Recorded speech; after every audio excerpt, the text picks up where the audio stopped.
Aproveitar que não tem ninguém aqui, já vou falar. Todo jeito, a pontuação do Ava lá, quem respondeu vai ganhar, né?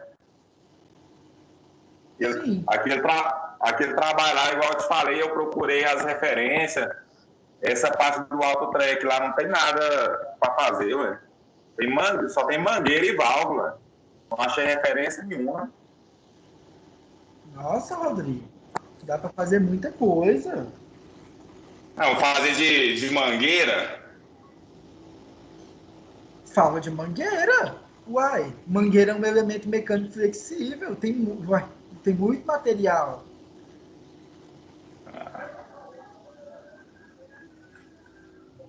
Vou ver, se Acho, qualquer coisa eu faço mais tarde um pouco lá. tá? Não precisa ter preconceito com um elemento mais simples, não, Rodrigo. Na realidade, mangueira não é um elemento tão simples, tá? Na verdade, mangueira é um elemento até complexo de estudo, na verdade. Então, gente, hoje, minha tela já está compartilhada com vocês, né? Tá. Hoje, dia 29, é a nossa última aula. Acredito que todos vocês já sabem como a prova vai funcionar, né? A prova vai ser, então, a semana de provas vai ser na semana, a partir do dia 4, que é quinta-feira da semana que vem, até o dia 10. Então, de 4 ao dia 10 é a semana das provas interativas, DIB, dependência. Então, a prova de vocês tem que ser agendada. Eu não sei se o sistema já liberou para fazer o agendamento, mas vai liberar para vocês fazerem um agendamento. Em algum dia dessa semana, do dia 4 a 10, e vocês vão ter 3 horas de duração para realizar a prova. Aí, o que eu vou indicar? Que vocês organizem aí um horário de preferência no final de semana ou no próprio dia 5, né, que é a semana que vem, que é no horário da aula de vocês.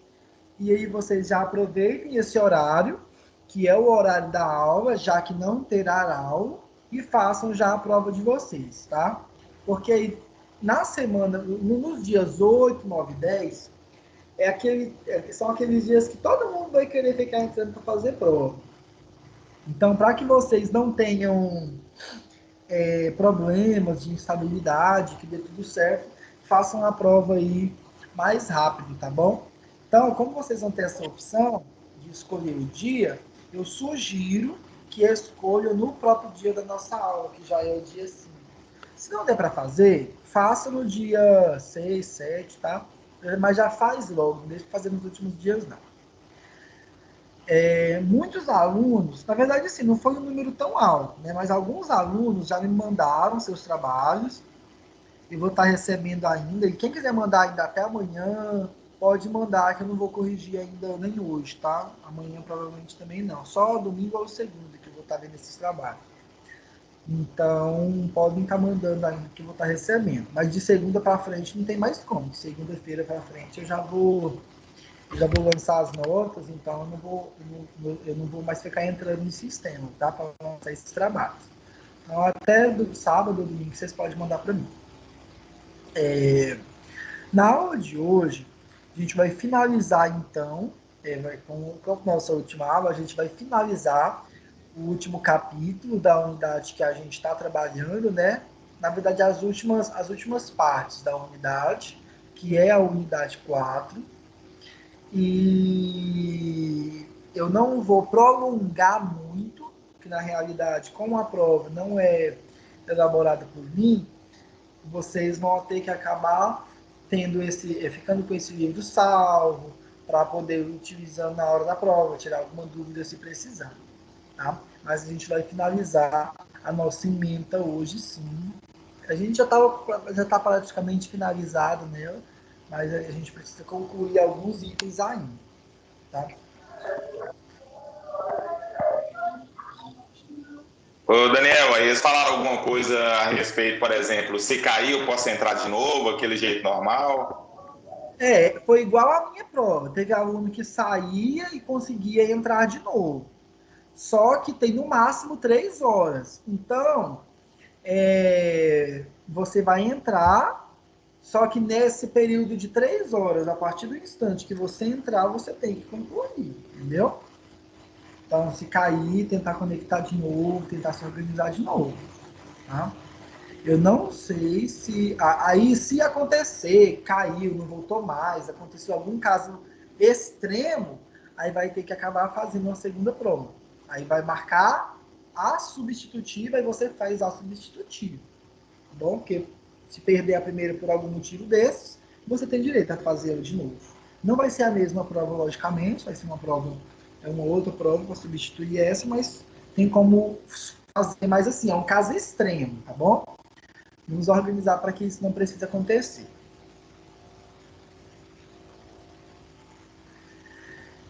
Na semana passada, a gente falou sobre a parte de vasos de pressão, fiz uma simulaçãozinha com vocês. Quem não assistiu essa aula, pode baixar ela, que ela tá salva, tá? Eu já postei essa aula. Então, a gente fez a simulaçãozinha, aí eu fiz alguns cálculos com vocês sobre vasos de pressão e ensinei as equações principais que são utilizadas nesses mecanismos, tá bom? Tá? Só que foi um pouco mais profundo isso aqui.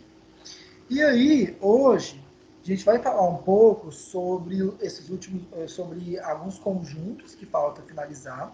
Muitos de vocês fizeram comigo a disciplina de elementos de máquinas 2 semestre passado. Essa turma, na realidade, a maioria de vocês fizeram.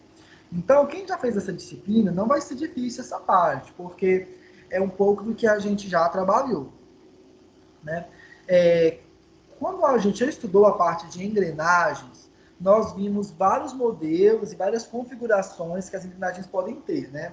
Em questão de engrenagens serem engrenagens cilíndricas, com dentes retos, cilíndricos com dentes helicoidais, e aí algumas configurações e algumas diferenças que elas podem ter, né? Questão de engrenagens cônicas, dente reto, cônico, dente helicoidal, e a gente estudou diversas equações para isso. Quem ainda não pegou essa disciplina, não tem problema, porque nessa matéria não cobra esses cálculos de dimensionamento de engrenagens. Até porque o dimensionamento de engrenagens envolve uma disciplina específica para isso, que alguns alunos já viram ela, outros alunos ainda vão ver, né?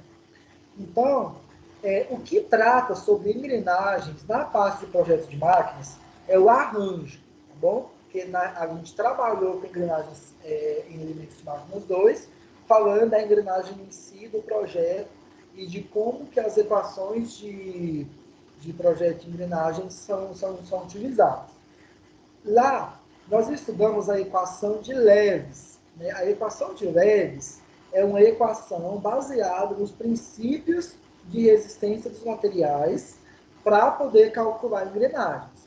Aí é uma equação que tem parâmetros geométricos e tem parâmetros de material.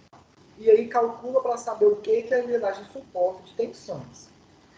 Só que, quando a gente estuda engrenagens, percebe-se que existem diversos outros fatores que contribuem para a longevidade de uma engrenagem ou para a redução da vida de engrenagem.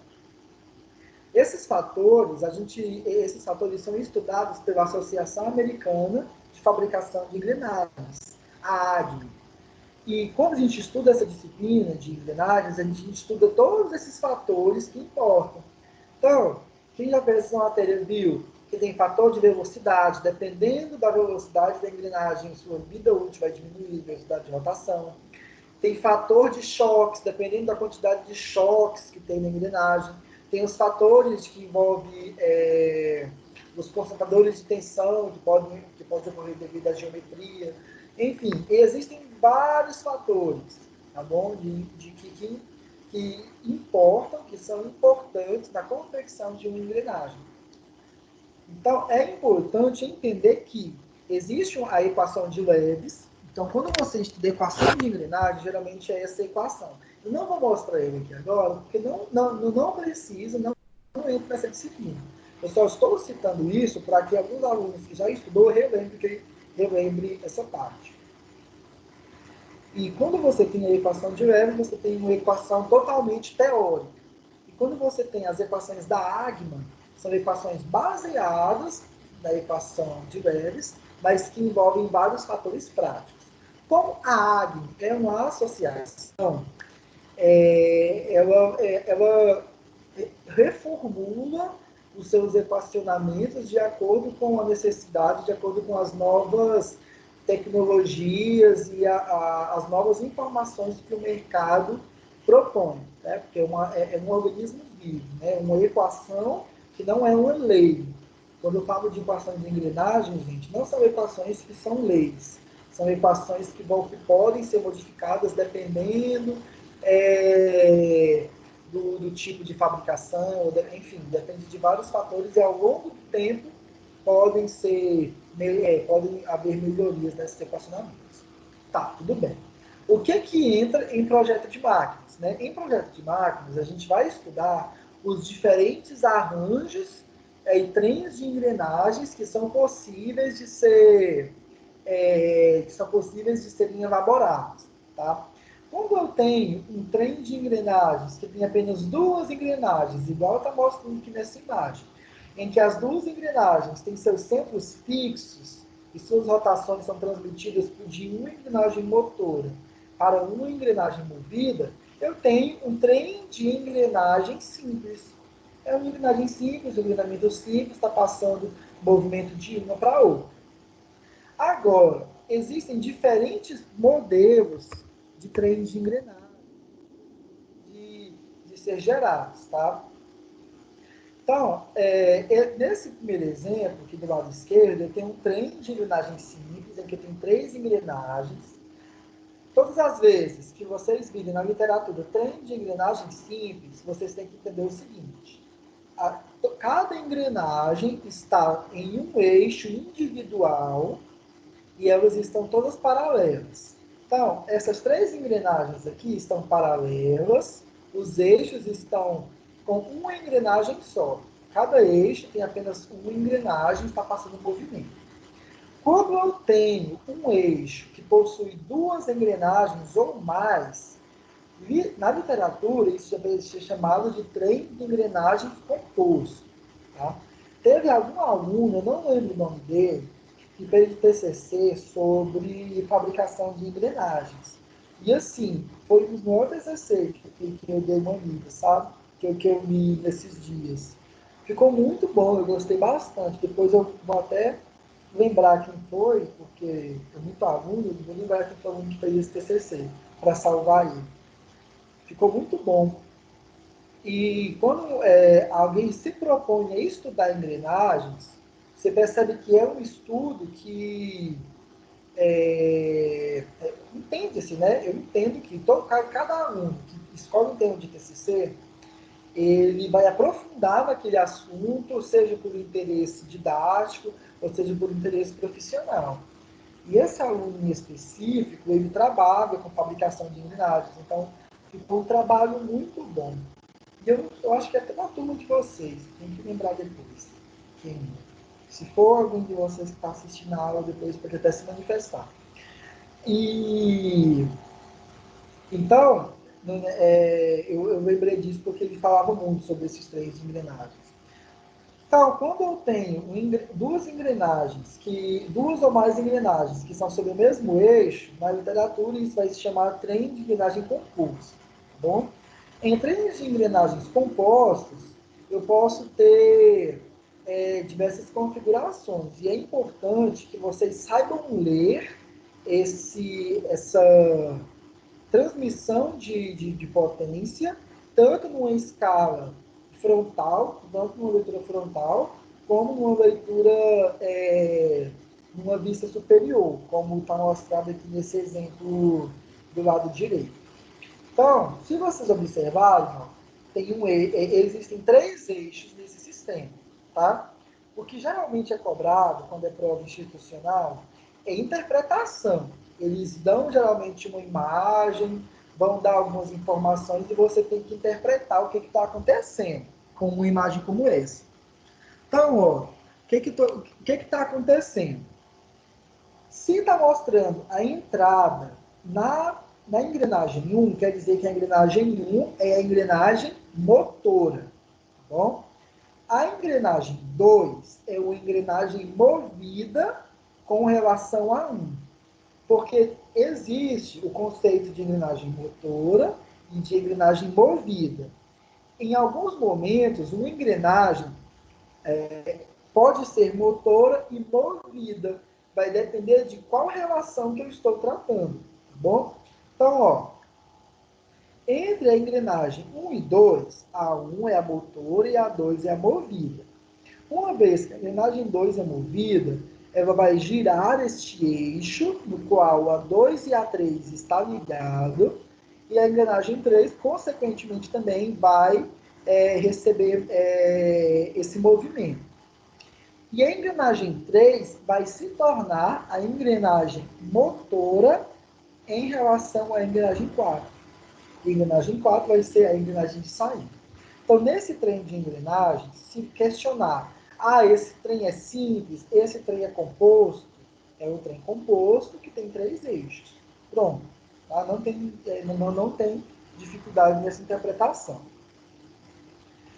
Agora, entram alguns tipos de...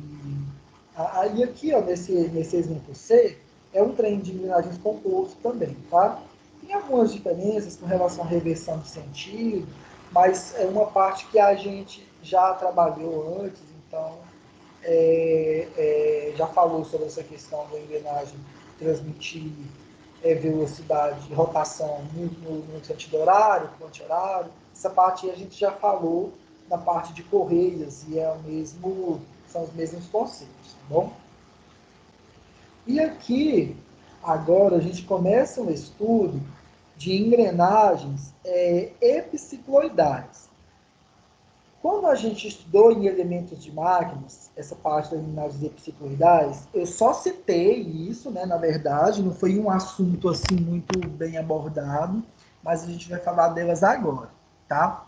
Todas as vezes que a gente estudar engrenagens epicicloidais, deixa eu ver se eu consigo umas fotos agora aqui melhores, ó.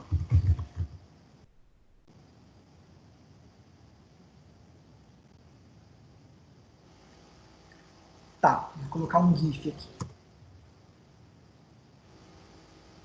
Vai ficar melhor. Vamos ver se tem algum aqui que eu acho que esse aqui é GIF.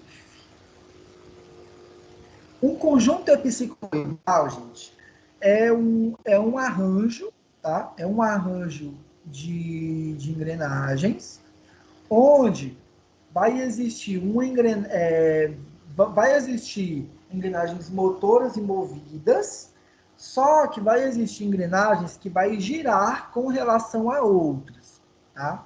A necessidade de um trem de engrenagens epicicloidal, ela se dá quando você precisa de uma transmissão de potência, quando você necessita de uma transmissão de potência num trem de engrenagens mais compacto, tá bom? Então, engrenagens epicicloidais exigem a presença... deixa eu ver se tem agora sim. Então, ó, se vocês observarem nesse arranjo, eu tenho 4 engrenagens. Tá? Ou, desculpa, 5, né? Tem 5 engrenagens. Essa engrenagem do meio, chamada de engrenagem solar, porque ela está lá no meio, tá bom? As engrenagens que estão ao seu redor são chamadas de planetárias. Vários redutores de velocidade são produzidos com engrenagens planetárias, são chamados de redutores planetários. Eu já até citei, né, para vocês alguns exemplos desses redutores. Tem várias marcas que fabricam essas marcas de redutor. Eu trabalho bastante com esses redutores. E essa engrenagem que fica externa, né, na realidade, na literatura, ela pode receber alguns outros nomes, mas um nome para a engenharia vai ser engrenagem anular, tá bom? É como se fosse uma coroa com engrenamento, né? Mas na engenharia a gente chama ela de engrenagem anular. todas as vezes, qualquer livro, quando você pegar esse estudo, você vai chamar de engrenagem anular. Em oficinas mecânicas, eles dão outros nomes, tá? Tem alguns mecânicos que costumam chamar isso de coroa, engrenada, enfim. Mas o nome, pela literatura da engenharia, vai ser engrenagem anular. A transmissão de velocidades, nesse caso, ela é similar aos outros tipos, só que nesse caso ela fica um pouquinho mais complexa de se analisar. Por quê? Neste caso em específico, a engrenagem motora é a própria engrenagem solar. Podem existir situações que a engrenagem solar que vai ser a engrenagem movida, tá? Mas imaginem agora aqui do jeito que esse engrenamento está, né? Que a engrenagem solar, que é essa do meio, é a engrenagem motora. Uma vez que ela recebe uma potência de algum eixo, ela vai mover essas três engrenagens planetárias. E as três engrenagens planetárias que estão com seus eixos fixos vai fazer com que a anular se movimente. Em engrenagens, quando se trata de engrenagens epicicloidais, alguém tem que se mover, tá?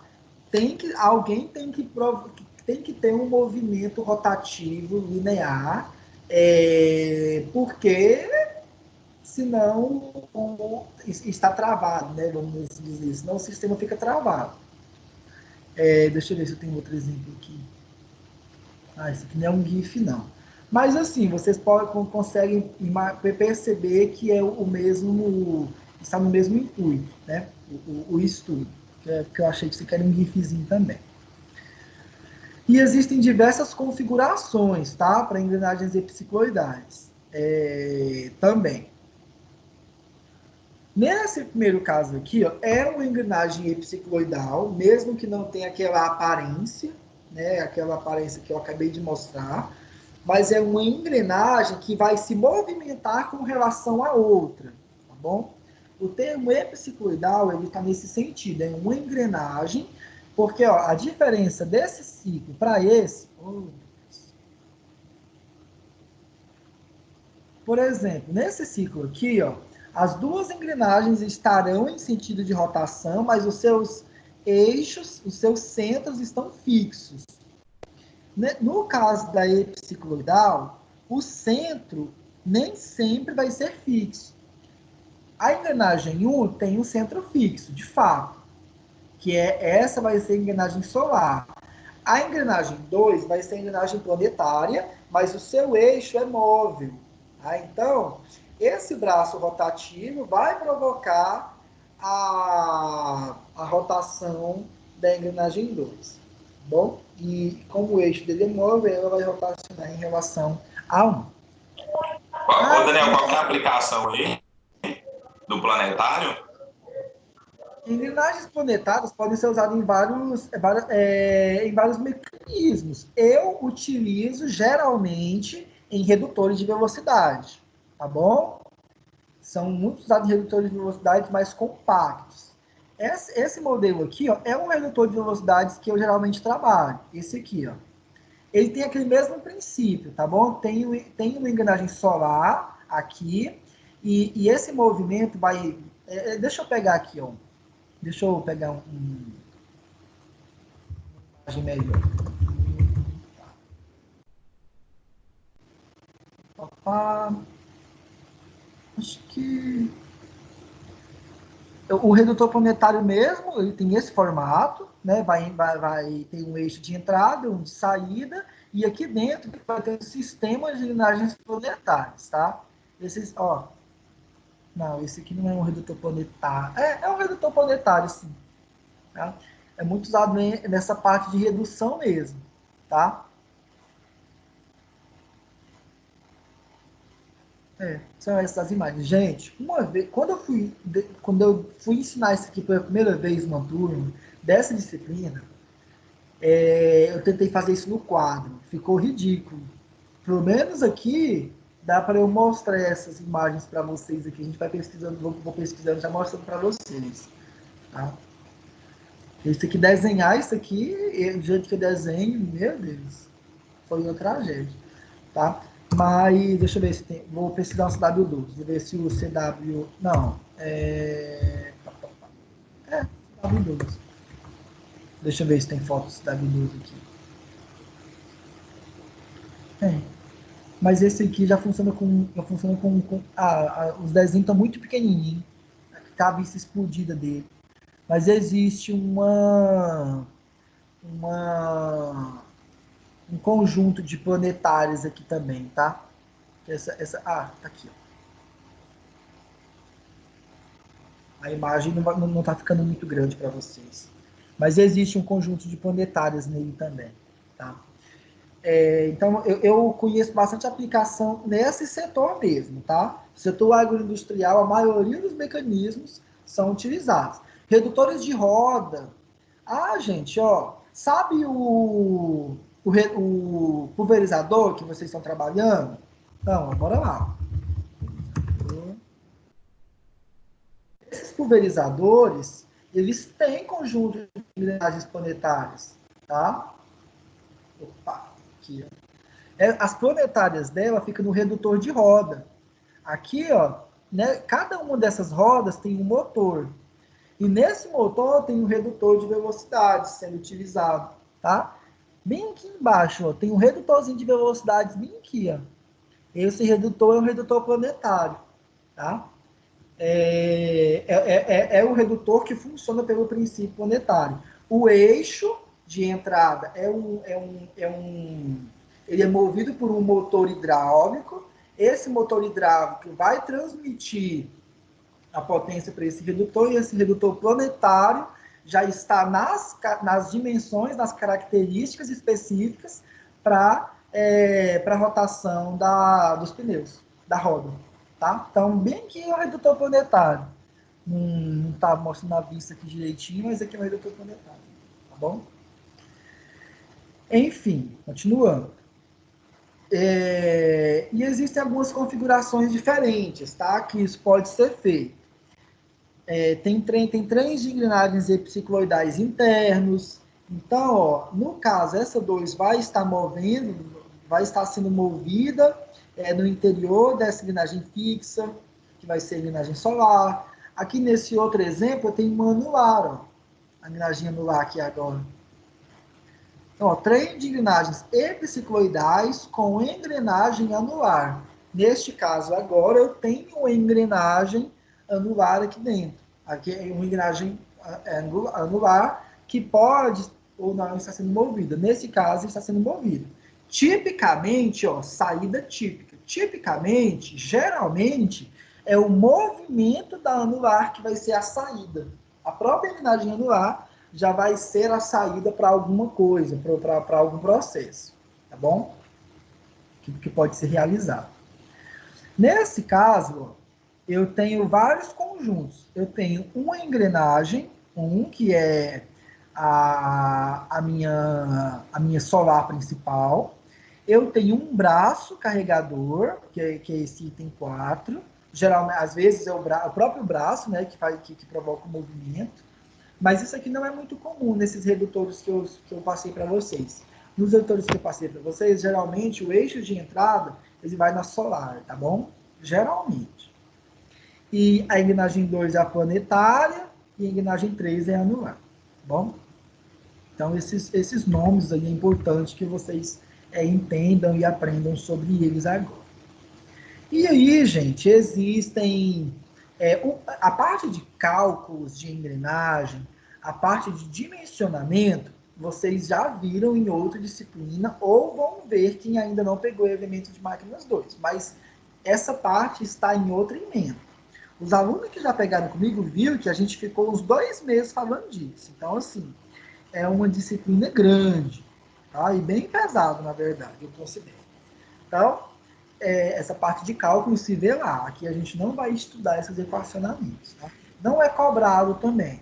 Geralmente, isso não é cobrado. O que pode ser cobrado de vocês nessa parte? Em cálculo. É a própria relação de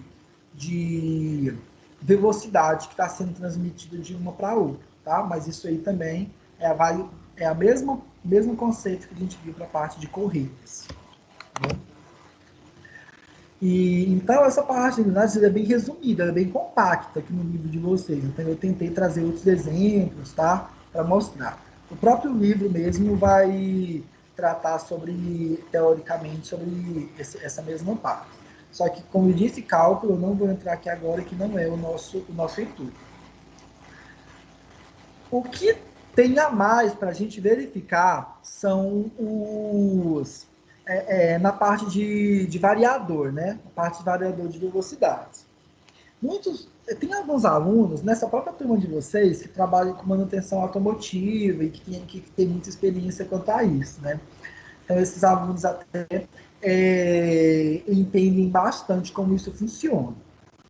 Mas na engenharia, eu posso ter a necessidade de ter diferentes configurações de saída de velocidade para uma mesma entrada, tá?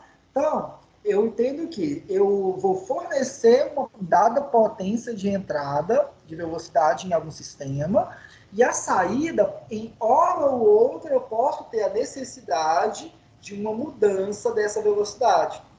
E isso é feito com um variador múltiplo de engrenagens, tá bom? Geralmente, cada engrenagem de um variador, ela tem o seu par específico para fazer a associação, tá? Ou com relação a cada eixo. Então, por exemplo, nesse caso aqui, eu tenho esse primeiro eixo, que tem duas engrenagens, a engrenagem 1 e a engrenagem 4. Nesse segundo eixo, eu tenho 3 engrenagens, tá? Eu só posso ter um par por vez com a relação entre o eixo e outro. Então, por exemplo, entre os eixos 1 e 2, eu poderia ter a associação da engrenagem 4 com a 5. Se entre os eixos 2, eu também poderia ter entre a engrenagem 4 e a 7. Eu nunca vou ter um engrenamento entre a 4 e a 7 e entre a 1 e a 2 ao mesmo tempo. Vai ser sempre um ou outro, é isso que eu estava comentando. Vai ser um par por vez. Então, vamos supor que vai entrar velocidade nesse eixo, nesse primeiro eixo, e eu vou ter uma junção, né, uma ligação entre a engrenagem 4 e a 5. A engrenagem 5, ela pode se ligar com a engrenagem 6. Bom, então a engrenagem 5, nesse sistema só pode se ligar com a 6. Do 2 para o 3, a 5 só se liga com a 6. E a engrenagem 6 vai transmitir movimento para esse eixo de saída e vai ter uma determinada velocidade de saída. Ah, professor, qual vai ser a velocidade de saída? Depende do engrenamento. Bom, depende da engrenagem que está sendo utilizada. Tá? A engrenagem 1, ela pode se ligar com a engrenagem 2 apenas. Bom? E nesse sistema, a engrenagem 2 só pode se ligar com a engrenagem 3. Então, eu só posso ter uma configuração com essa engrenagem 1. Tá? E o que eu já sei olhando para a engrenagem 1? A engrenagem 1, quando ela está ligada às outras engrenagens, 1, 2 e 3, eu vou ter a menor velocidade possível de saída. Porque a engrenagem 1 ela tem um diâmetro maior. Engrenagens com diâmetros maiores, né, eu vou ter uma redução na velocidade angular. Isso você já percebe pela própria lógica do processo. Tá? A engrenagem 4, ela também poderia se ligar com a engrenagem 7. E a engrenagem 7 só pode se ligar com a engrenagem 8. Então, vocês observam que só existem alguns tipos de configurações possíveis. Existe 1, 2 e 3, uma configuração. Existe 4, 5 e 6, duas configurações. E existe 4, 7 e 8, três configurações. Então, eu consigo ter três tipos de velocidade diferentes com a mesma velocidade de entrada.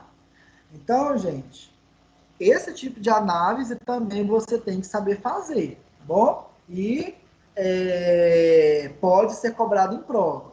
Quantos tipos de velocidades de saída diferentes eu posso ter num sistema? Nesse exemplo aqui, eu posso ter 3 velocidades de saída, 3 configurações, tá bom? Então, ó, 1, 2 e 3, porque a 1 só liga com a 2 e a 2 só liga com a 3.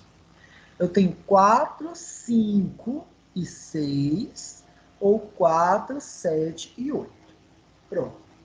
E aí eu tenho a configuração de saída. Essa nomenclatura, engrenagem louca, gente, ela não é mais tão utilizada, tá bom? Mas geralmente se refere à maior engrenagem do conjunto e quer dizer que é a engrenagem que provoca maior redução de velocidades. É algo nesse sentido, tá? Mas isso aqui não é a nomenclatura comumente utilizada, não.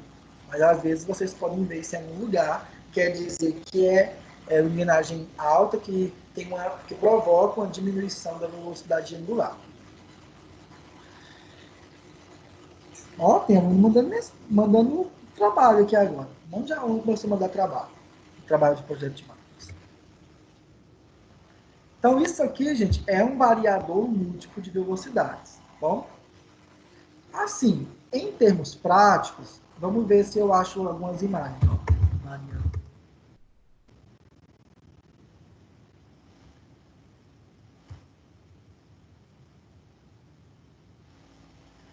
Eu tinha uma imagem de uma caixa, mas é um conceito simples, eu acredito que vocês conseguem entender bem.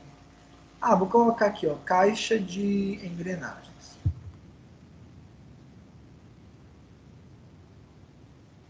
Tá? É um conceito similar, tá, ao que é possível de se fazer em caixas de engrenagens mesmo, tá bom?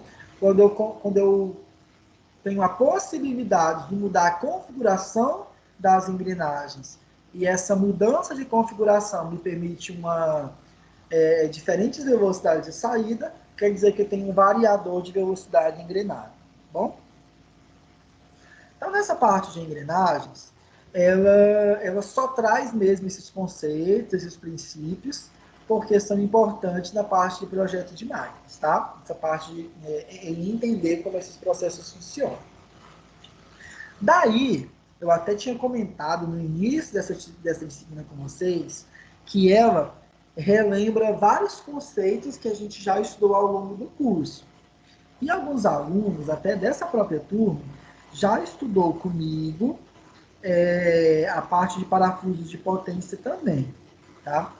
Quem não estudou comigo essa parte, vamos entender agora o que é um parafuso de potência, tá? Agora a gente vai mudar o nosso conceito, o nosso assunto, porque nesse capítulo, que é o último capítulo que a gente vai estudar, a gente vai falar sobre trens de engrenagens e sobre parafusos de potência. A parte de trens de engrenagens a gente acabou de finalizar.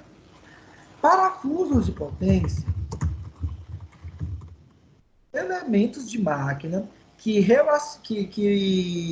provocam uma mudança aqui, ó, que provocam uma variação de energia cinética rotativa em energia linear, tá? Em movimento linear. Então, quando tem um parafuso de potência, tem umas imagens aqui. Quando tem um parafuso de potência, é muito utilizado em eixos, tá? Em tornos. Esses tornos mecânicos geralmente utilizam parafuso de potência. Macacos hidráulicos. Parafusos de potência, então, são elementos de máquina que têm o seu intuito é levantar ou abaixar alguma carga, tá? Então, um movimento linear no sentido vertical ou pode ser horizontal também, dependendo da aplicação, mas o movimento motriz nele é um movimento rotativo, tá bom? Então, ele é um item aparafusado, tá bom? Então, ele e tem sua necessidade de cálculo também. Então, todas as vezes que vocês ouvirem parafuso de potência, na engenharia, entende-se que é um elemento de máquina responsável pela aplicação de alguma carga linear com um movimento circular motriz. Então, o movimento motriz é circular. Então, isso é um parafuso de potência. E ele entra como um elemento de potência, tá? Propriamente dito. Qual que tem que ser a maior característica de um parafuso de potência? O seu projeto, ele exige que ele seja autotravante. O que é um parafuso autotravante? Se eu tiver uma carga em cima dessa coroa, então nesse desenho aqui específico, ó, essa parte circular a gente chama de coroa. E o seu diâmetro é importante para os cálculos, tá? Quando a gente vê elementos de máquinas 2, essa parte, a gente calcula isso lá também. Aqui a gente não vai envolver com esses cálculos, porque não vai necessitar. Mas o parafuso de potência, ele funciona como um mecanismo engrenado, tá? Em que a própria rosca do parafuso, ela pode funcionar como um mecanismo engrenado. E quando eu falo que o parafuso é autotravante, quer dizer que quando eu parar de aplicar potência nesse parafuso, ele tem que ficar fixo. Aí ele não pode ter movimento linear por causa da presença de uma carga, que pode estar sob ele e vai estar provocando uma carga, uma força no sentido vertical para baixo. Ele não pode descer sozinho, tá bom? Para que o parafuso seja autotravante, ele tem que ser projetado com material, com uma junção, né, de material, geometria e coeficiente de fricção, que no caso vai ser a próprio atrito, né? Então ele tem que ter um atrito tal que seja suficiente para executar o seu travamento, mas não pode ser um atrito tão alto a ponto de dificultar a movimentação dessa rosca quando ele estiver funcionando. Tá? Então, o parafuso de potência é esse elemento de máquina. O que eu preciso calcular em parafusos de potência? O que geralmente é calculado? Em todos os livros de elemento de máquina, tanto do Shigley como do Norton, como o próprio livro do Alva de vocês, sempre foca em uma coisa: calcular qual tem que ser o torque fornecido ao motor, ou seja lá o que estiver fazendo com que esse parafuso se mova para cima ou para baixo, qual tem que ser o torque fornecido para que esse parafuso consiga levantar ou abaixar alguma coisa. Por quê? Como o parafuso é autotravante, ele não vai, quando eu estiver subindo alguma carga, tem que ter algum motor ou algum elemento que vai provocar o movimento rotativo nesse sistema de engrenamento, e esse sistema de engrenamento vai provocar esse movimento linear. E aí eu quero levantar, mas quando eu quiser abaixar essa carga, eu também preciso de uma força motora para isso, porque o parafuso é autotravante, ele não vai descer sozinho. Então, eu preciso saber qual que tem que ser o torque fornecido para levantar e para abaixar. Tá?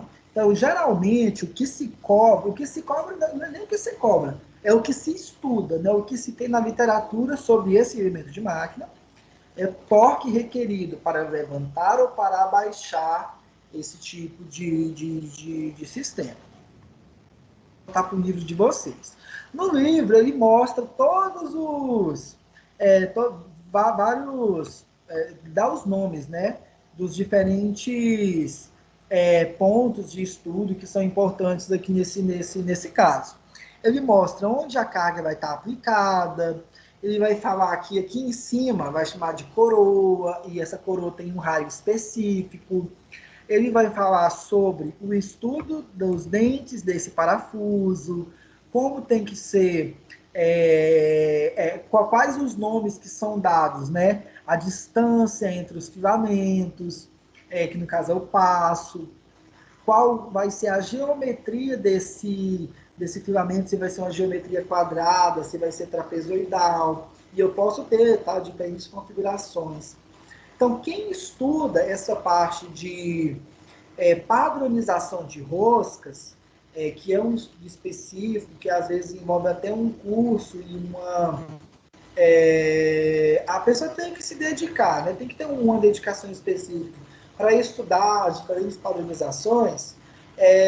Entende-se que essa parte de roscas ela é bem padronizada, tá?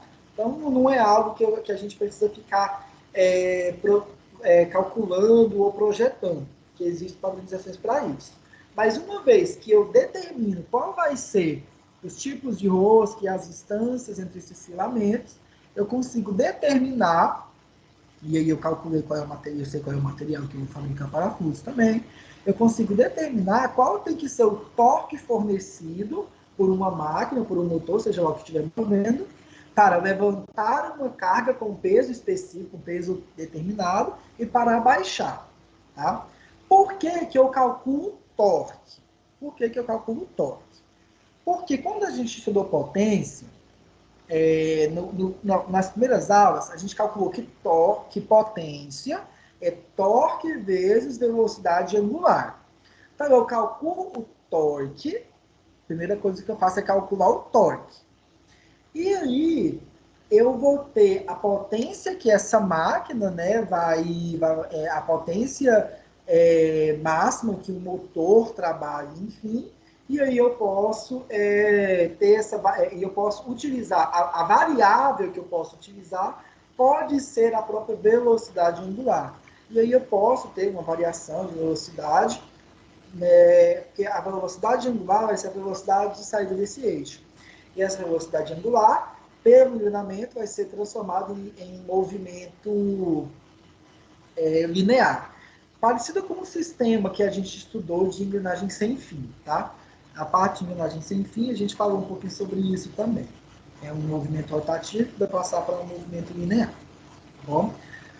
As equações para calcular torque requerido e torque... aqui está falando, né, sobre isso, que estava comentando com vocês, sobre essa padronização das roscas e diferentes modelos que existem, e vai falar sobre essas equações. Essas equações, elas também não são cobradas na prova de projeto de máquinas, tá bom? Em projeto de máquinas é cobrado uma interpretação de o porquê que isso, como isso funciona, então é mais teórico. Esses cálculos geralmente são cobrados na disciplina de elementos de máquina, como eu comentei com vocês, muitos já pegaram, quem não pegou ainda vai pegar. E lá a gente faz esses cálculos direitinho, tá bom? Então, ó, essa primeira equação, deixa eu colocar a equação final. Já é a final, já. Essa primeira equação é a equação para levantar uma carga. Esse TR aqui, ó, é torque requerido, tá? Esse E de requerido. Torque requerido para levantar uma carga. E essa equação, ela depende de vários elementos. Torque requerido depende de C, que é a carga que eu estou aplicando em cima do parafuso. A é o avanço, né? Depende do tipo de rosca. Θ é o próprio ângulo da rosca. R é o raio do passo. Tá? Quando eu falo raio do passo, para parafusos de potência, também tem configuração com a rosca, tá? Com a padronização da rosca.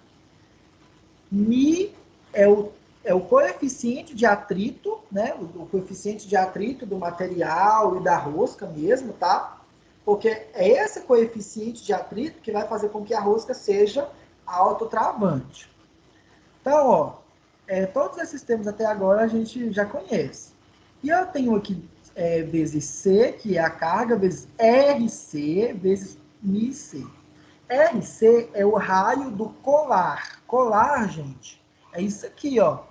Essa parte circular que está em cima do parafuso, em cima da rosca, que é onde a carga vai ficar, isso aqui é chamado de colar. Então, seria o raio desse colar, e esse μ vezes C é o coeficiente de atrito desse colar. É o atrito que a peça vai ter com esse colar. Bom, então, essa aqui é a equação utilizada para calcular o torque requerido para levantar uma carga. E essa outra equação é para calcular o torque requerido para abaixar uma carga. Bom, são as mesmas incógnitas, mas a equação tem uma configuração diferente. A configuração dessas duas equações, deixa eu ver se eu consigo colocar as duas na mesma tela. A única diferença entre elas é o sinal de negativo e positivo em alguns pontos. Então, enquanto no torque requerido tem um negativo aqui em cima, existe uma diferença de sinais. Essa diferença de sinais, ela provoca no resultado uma discrepância muito alta, em que o torque requerido para levantar vai ser sempre superior ao torque requerido para baixar. E isso é óbvio, né? Acho que é bem claro que o motor vai ter que exercer um torque muito maior para levantar do que para baixar, tá bom? E nessa parte de parafusos de potência, ela não tem, em livros no geral, quando se estuda parafusos de potência, isso aqui não tem um estudo ainda muito posterior a isso. Estudos posteriores só vão ter diferenças de equacionamentos, mas todas elas seguem esses mesmos princípios. Bom?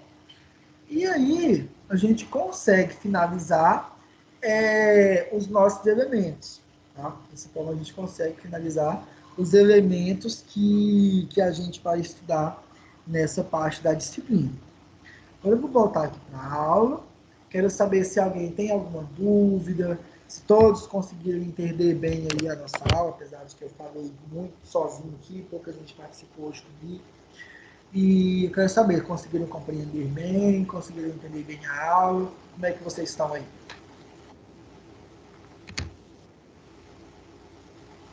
Deu tudo certo, Cássio? Difícil vai ser a prova, né, professor? Não, vai não. Essa prova dessa matéria aqui não vai ser complicada para vocês, não. E vocês vão fazer aula de casa também, gente? Daniel, o professor, Oi. deixa eu me perguntar. Você havia dito que essa prova vai ser dia 5, certo?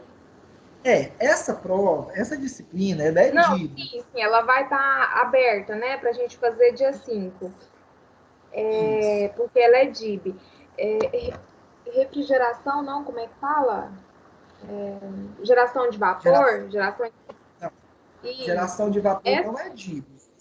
essa que vai ser na semana que vem, né? Dia 17. Semana que vem não, É, né? Na outra, depois.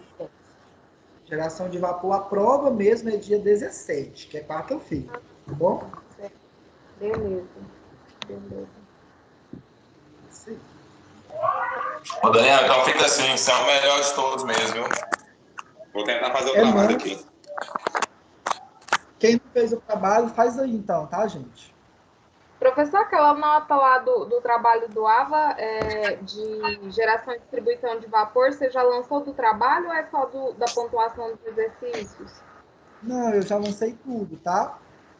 Ah, tá, beleza. Não, não, espera. Os exercícios do AVA é uma outra nota que não sou eu que posto, tá bom? Se for os exercícios do AVA que você estiver falando, eu dei 500 pontos pelo AVA, mas foi uma Não, pontuação sim, minha. Mas é isso existe uma mesmo. outra pontuação do AVA ainda, tá bom? Certo. Não, mas era isso mesmo. Você disse que quem fizesse até dia 27, né? Isso. Já tá tudo Beleza, incluído, tá bom? valeu. Daniel, valeu então, hein? Bom final de semana. Para vocês também, gente. Boa noite, tá?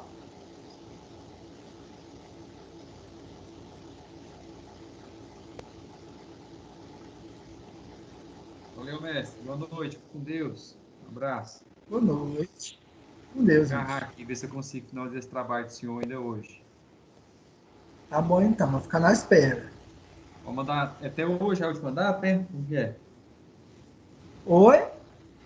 Hoje é o último É, dia a para data que eu mandar? dei foi até hoje, tá, Cícero? Mas aí vocês podem entregar aí nos próximos dias, tá?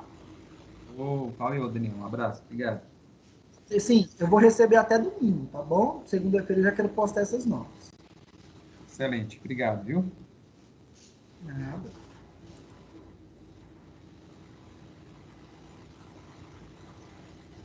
Fique com Deus. Um ótimo final de semana. Um abraço. Amém, para vocês também. É, Lucas Costa, Marcos Vinícius, Robson, Sérgio.